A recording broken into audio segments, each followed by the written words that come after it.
Good afternoon student. आज आपका issue of debenture से जो टॉपिक चल रहा था,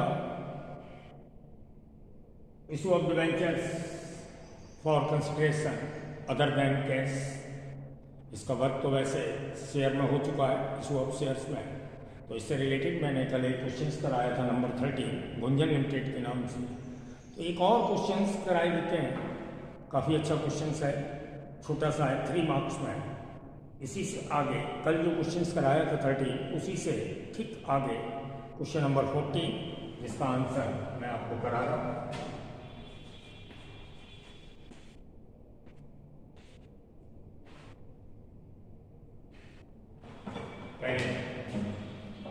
क्वेश्चन करते हैं।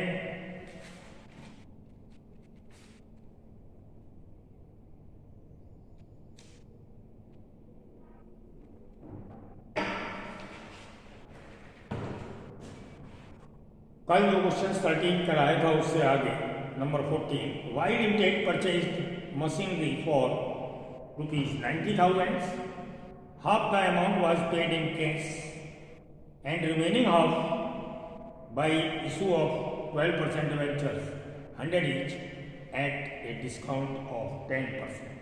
छोटा सा क्वेश्चन है, 3 मार्क्स में।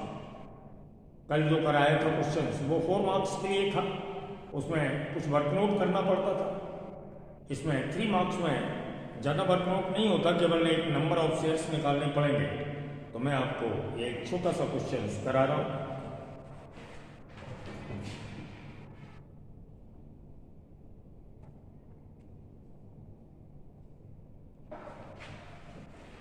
फर्स्ट एंट्री होगी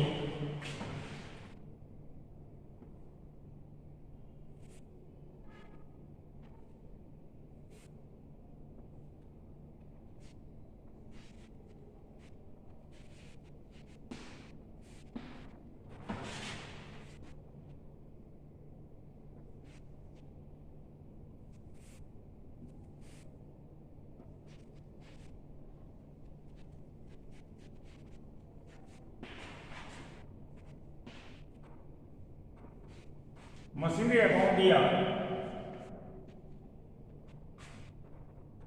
सप्लायर का नेम नहीं दिया है तो हम वेंडर्स का यूज करेंगे। मशीनरी अकाउंट दिया टू वेंडर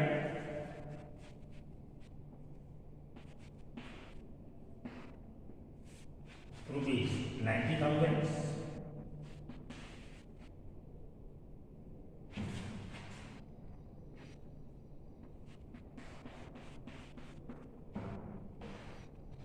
फर्स्ट एंट्री हमने की, मशीनरी अकाउंट दिया टू वेंडर्स 90,000, सेकेंड एंट्री के लिए हाफ अमाउंट उसने पे कर दिया इन कैश, और सेकेंड एंट्री हम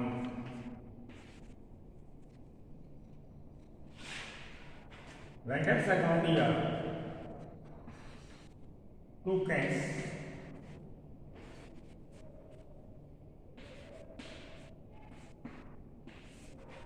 ₹45,000,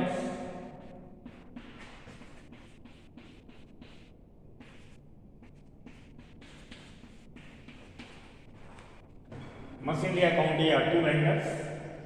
फर्स्ट एंट्री में हमने मशीन परचेज की 90,000, सेकेंड एंट्री में हमने हाफ ऑफ द अमाउंट उसे पे कर दिया इन कैश यानी 45,000।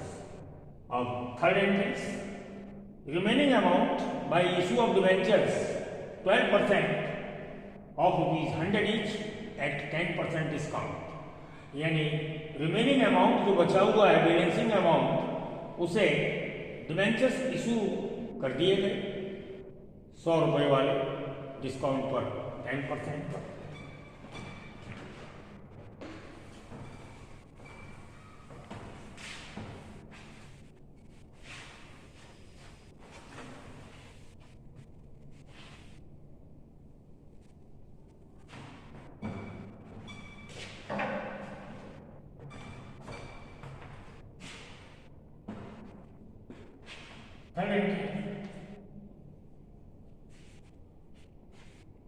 इशू ऑफ डिबेंचर्स के लिए बैलेंसिंग अमाउंट या रिमेनिंग अमाउंट के लिए एट डिस्काउंट पर इशू किए गए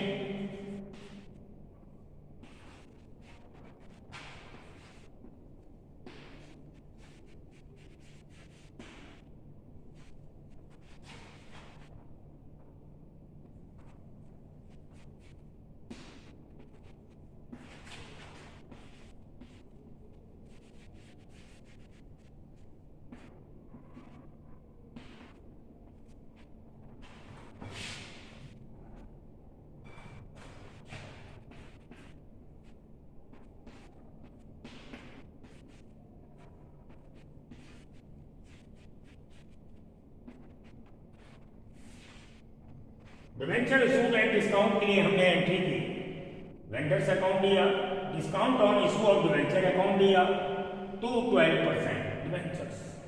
तो हमने बैलेंसिंग अमाउंट क्या था और कितना डिवेंचर्स इशू करना पड़ा इसके लिए वर्कआउट करेंगे।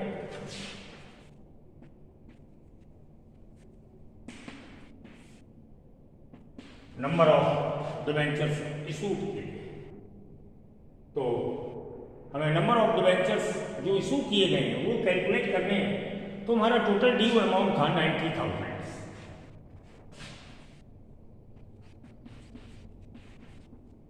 इसमें से हमने हाफ पे कर दिया, बचा कितना, बराबर 45,000।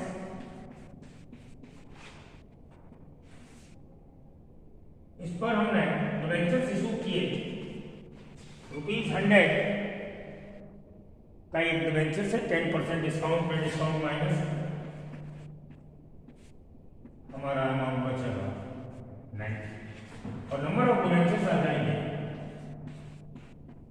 500 डिवेंचर्स इशू।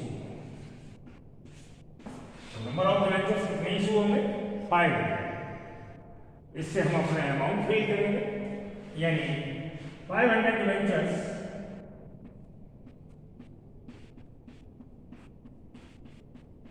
इंटू 100, 50,000 रुपए के डिवेंचर्स उसे इशू किए जाए और डिस्काउंट में आएगा 500 into 10, 5,000। और वेंडर्स का जो ऑलरेडी ड्यू है वो कितना है, 45,000।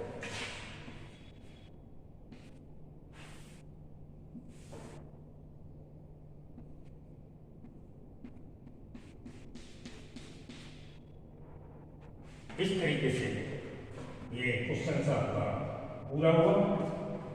तो एक बार अमाउंट का फिल करना समझ लीजिए। जनरल एंट्रीज है, वेंडर्स अकाउंट दिया, discount on issue of debentures account दिया 12% डिवेंचर्स। हमने इसमें अमाउंट फिल करने के लिए पहले नंबर ऑफ डिवेंचर्स कैलकुलेट किए। Number of debentures due amount जो 45,000 है, 45,000 कैसे हुआ, टोटल अमाउंट था 90,000, 45 हमने पे कर दिया, रेस्ट अमाउंट 45 हमारा ड्यू अमाउंट है। शेयर्स हमारा 100 का, डिस्काउंट डिडक्ट करने के बाद शेयर हमारा 90 का रहेगा, सॉरी शेयर नहीं, सॉरी डिवेंचर्स। अभी शेयर का चैप्टर चला है इसलिए दिमाग में शेयर ही रहता है। तो डिवेंचर्स हमारा 100 का था, आफ्टर डिस्काउंट वो 90 करा गया, डिवाइड करके नंबर ऑफ शेयर्स इशू होंगे कितने, 5। तो अब हमारे जो डिवेंचर्स है 500 इंटू 100 50,000। 500 शेयर्स पर ₹10 से डिस्काउंट होगा 5,000 और वेंडर्स में हमारा ड्यू अमाउंट जो है after paid in cash 45,000। Okay, ये क्वेश्चन आपका कंप्लीट हुआ।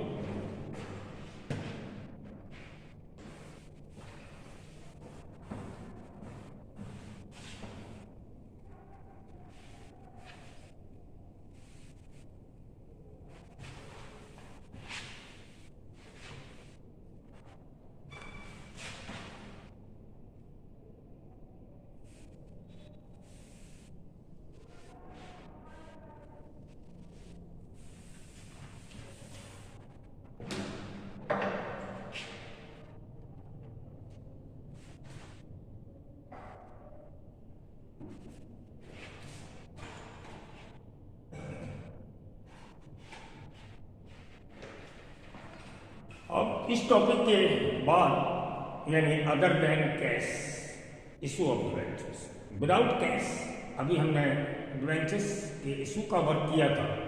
इसके बाद देखिए मैंने 2 ही क्वेश्चंस कराए हैं क्योंकि इशू ऑफ शेयर से इसके रिगार्डिंग काफ़ी क्वेश्चंस हो चुके थे, तो ये सिर्फ रिवाइज के लिए मैंने 2 अच्छे क्वेश्चंस आपके लिए कराए। एक तो जो whole of the business purchase किया था, रनिंग बिजनेस परचेज किया था पिछले क्वेश्चन गुंजन लिमिटेड में, और ये डिस्काउंट का वर्क था जो आपने इशू ऑफ शेयर्स में नहीं किया था। इसलिए मैंने इस क्वेश्चन को कराया था।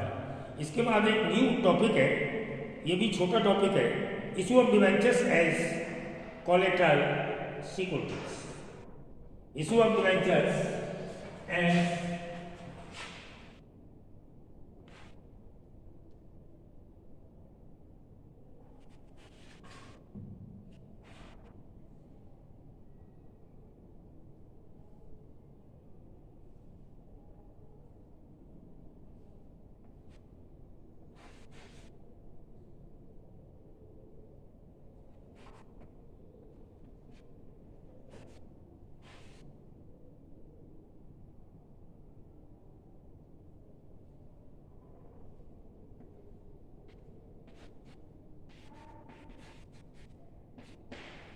ये है। इसके बाद एक छोटा सा topic, issue of debentures as collateral securities. तो सबसे पहले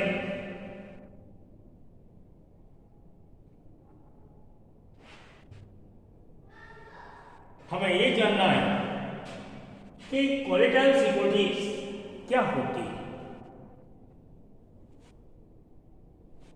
क्योंकि आगे ये टॉपिक है कोलेटरल सिक्योरिटी का। तो सबसे पहले हम आपको बताएंगे what is collateral security.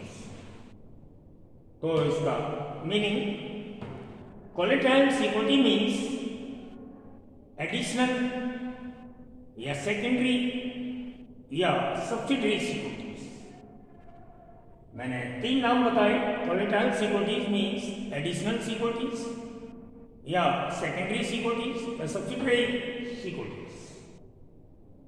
When a company takes a loan, when a company takes a loan from bank या फ्रॉम अदर पार्टीज,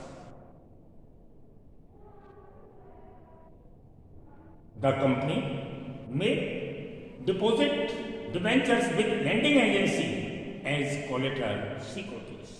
Meaning एक बार फिर से बता दें, collateral security means additional securities. When a company takes a loan from bank या other parties, the company may deposit debentures with lending agencies as collateral securities. तो collateral security का meaning है, पहले तो मैंने ये बताया ये एडिशनल या सेकेंडरी सिक्योरिटीज है। जब कोई कंपनी किसी बैंक या अदर पार्टी से लोन लेती है तो वो उसके लिए अपने ही डिबेंचर्स यानी ओन डिबेंचर्स जो उसने ऑलरेडी पहले से परचेज कर रखे उसको डिपॉजिट कर देती है। किसको?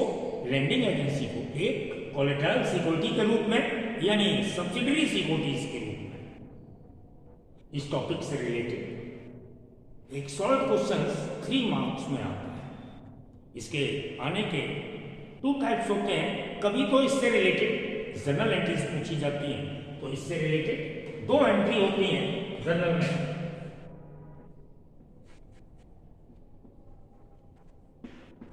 जो 3 मार्क्स में आती है, फर्स्ट लोन लेने के लिए रिसीव होता है कैश, बैंक से लिया है लोन तो बैंक अकाउंट दिया,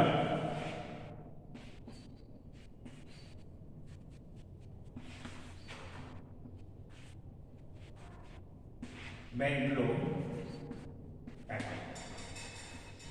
फर्स्ट एंट्री होती है। तो over loan from bank, bank account दिया तो बैंक लोन, और सेकेंड एंट्री होती है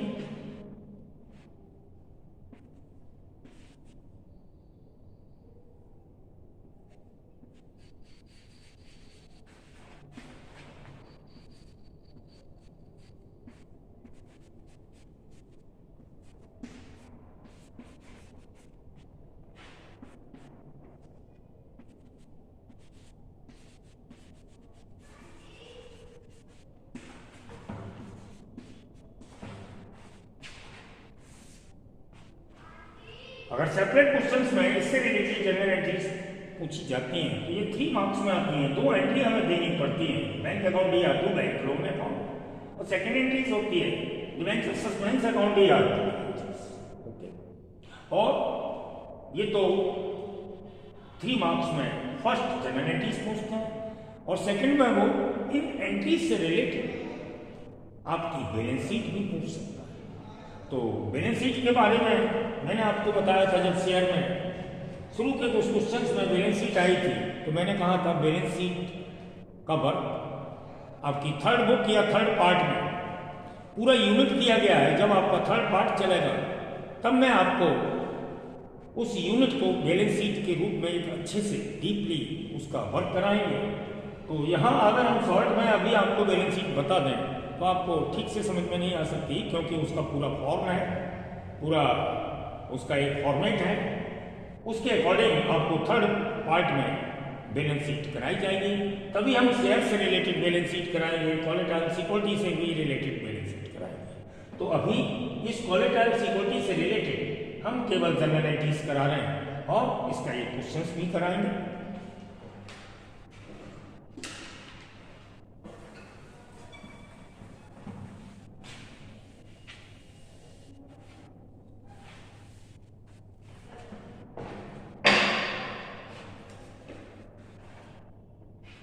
इससे रिलेटेड क्वेश्चन नंबर है 20,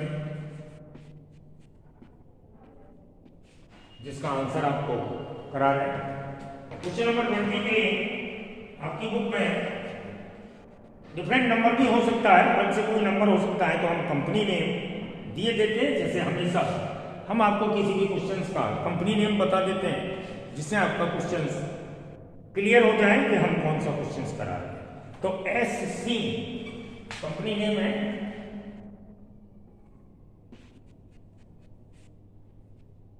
SC लिमिटेड।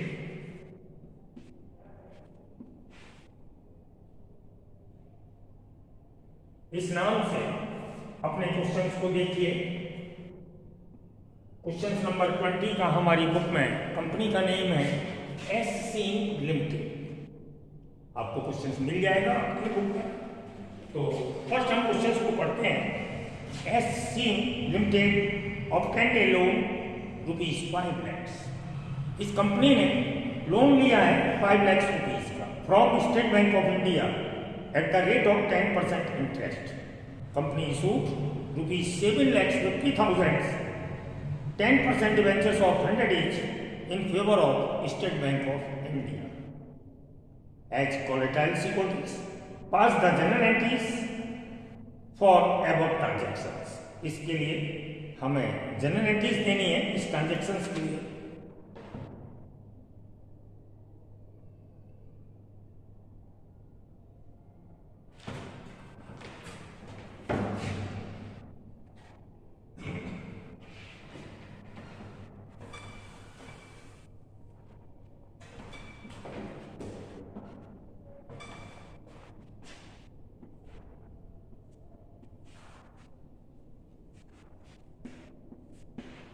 फर्स्ट एंट्री होगी टुक ओवर लोन के लिए, कंपनी ने लोन लिया जैसे अभी की।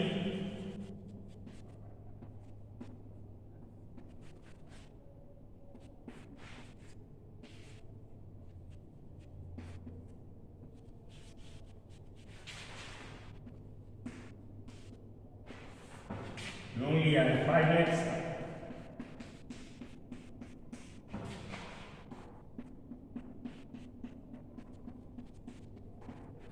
और एडिशनल सिक्योरिटी के रूप में या कोलेटरल सिक्योरिटी के रूप में जो हमने उसे डिवेंचर्स डिपॉजिट किए हैं या इशू किए वो है 7,50,000। तो सेकेंड एंट्रीज होगी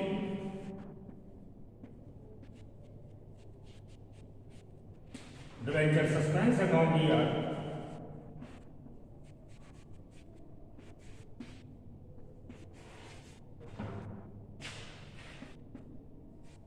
to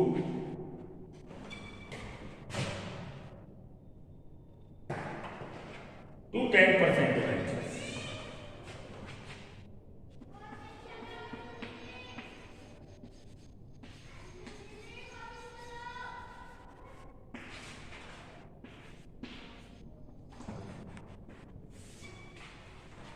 डिवेंचर्स हमने कितने रुपए के इशू किए हैं?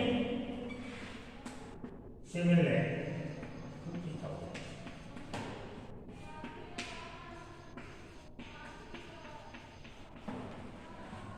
ओके, तो फर्स्ट हमने लोन लिया जिसके लिए एनक्यूई बैंक अकाउंट दिया, to bank loan account 5 lakh.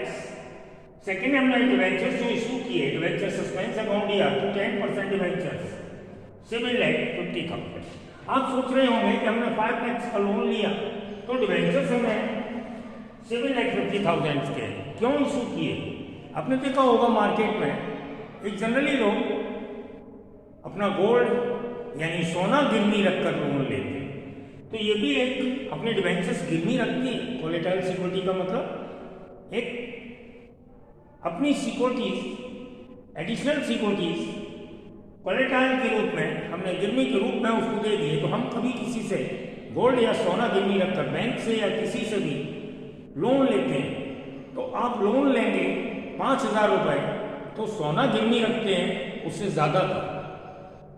यानी हम 1 लाख रुपए का लोन लें तो कोई भी बैंकर्स, चाहे वो स्टेट बैंक के रूप में हो या कोई अपनी लेंडिंग एजेंसीज या जिसे हम साहूकार कहते हैं, जिसे हम मार्केट में जो लोन देते हैं वो पर्सन्स उससे ज़्यादा का आपका गोल्ड अपने पास रखेंगे एक सिक्योर्ड के रूप में, यानी इसके लिए कि उनका पैसा डूब न जाए। तो वो अगर 1 लाख देता है तो आपसे 1 लाख से ज़्यादा का गोल्ड गिरवी रखता है, यानी अपने पास रखता है, तब आपको लोन देता है। ऐसे ही इसको जो बैंक से लोन मिला है 5 लाख का, इसने अपने डिवेंचर्स कोलेटरल सिक्योरिटी के रूप में बैंक में डिपॉजिट किए हैं या इशू किए हैं डिवेंचर्स 7,50,000। ओके, आज का वर्क हम फिर इतना ही रखेंगे और कल यहाँ तक का वर्क जो था वो आपका इशू ऑफ शेयर्स जैसा सेम था, केवल ये कोलेटरल सिक्योरिटी का वर्क आपका अभी ये एक इशू ऑफ शेयर्स से अलग से आ गया। कल जो वर्क होगा वो डिवेंचर्स इशू होंगे रिडम्पशन पॉइंट ऑफ व्यू से, वो आपके शेयर्स में नहीं था, तो वो एक अच्छा और बड़ा टॉपिक है और उससे रिलेटेड क्वेश्चंस मोस्टली आ जाता है। तो कल हम डिवेंचर्स इशू करेंगे रिडम्पशन पॉइंट ऑफ व्यू से, उसका वर्क आपको कराएंगे। Okay, bye.